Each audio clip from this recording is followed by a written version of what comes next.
Woke up Monday morning to see Mother Nature bless us with yet some more of this pleasant white stuff, which had my mind set on nothing but getting all the snow off of the slide outs on the camper. I know that added weight isn't good for the slide outs, and I did not yet get any sort of bracing underneath those yet. Once I picked up my motivation for the day, it was off to the shop where I knew I had a lingering Ford 3.5 V6 water pump job left over from Friday. Despite having two other waiter jobs, I still managed to get the tins put back on it just before lunch. Unfortunately, I kind of lost track of time in doing so, which made me run a little late for my lunch date.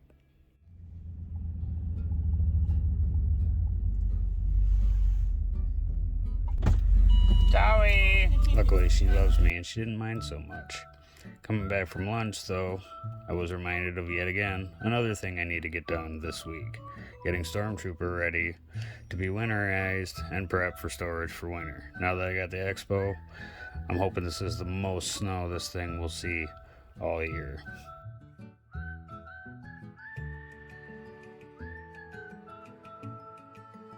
Mail showed up during lunch. Got all excited thinking, yay, my center cap for the expedition's here. Just to get shot down, I realized they sent me one for a 5-bolt, not a 6-bolt wheel. Oh well. Time to get back on the clock. Got this 3.5 Ford Edge job back to the point where I could get it started. Went ahead and threw some oil in it and coolant. And I'm telling you guys, if you've never used one of these cooling system refill tools, you're missing out. Not only does it take all the guesswork out of it, you literally will find out if you have a leak before you even put coolant in it. It saves time and money.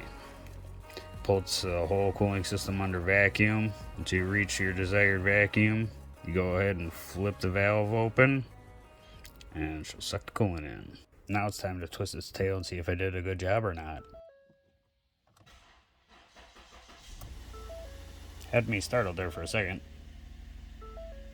After checking for leaks, went ahead and finished buttoning it up. Hooked the AC machine up so that way I could get a charge back on it while it's doing its thing, and gave me enough time to deal with the rest of the parts that are broken, like this headlight, along with this grill, which is not a one piece even though you'd think it would be, and this bumper support here on the passenger side. She's good and broken. In order to do so, you gotta take the whole face off. And again with this grill, it is not a one-piece grill. It is like a 6-piece grill. It took so much time without breaking any of these stupid chrome plastic pieces. It was retarded. Still managed to get it all buttoned back up, put back together, and rolled off the hoist and got it on the battery charger to get prepped for removing this here battery draw somebody installed. Most people call them remote starts. 5 o'clock rolled around on us pretty quick. I got Stormtrooper pulled in for the evening, let it drip dry, and then it was up front to let Lane know I've been thinking about him all day. And then it's time to head home. Try to go ahead and get rid of all this snow off the top of the camper and off the slide outs. The temperature warmed up a little bit today, so a lot of it melted, but not all of it, which means it's heavy. The last thing I need is for any of these slide outs to be damaged, or this roof.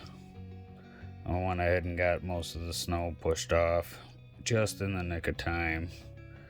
Had a couple visitors stop by impromptu, Lane being one of them. Smile. It's outrageously Once they left, it was time to deal with the gray tank, fill up the freshwater tank, and then double check on the insulation I did on Sunday in the kids' room. Instead of plasticking the windows, I opted to do more foam board. Unfortunately, the seam's still collecting some condensation, so I'm probably going to have to foam board the outside as well. But that, my friends, is going to have to wait for another day, because this Monday's drug on long enough, and all I can think about is having a cold snack, relaxing, and getting primed and ready for Monday's Ugly Sister Tuesday.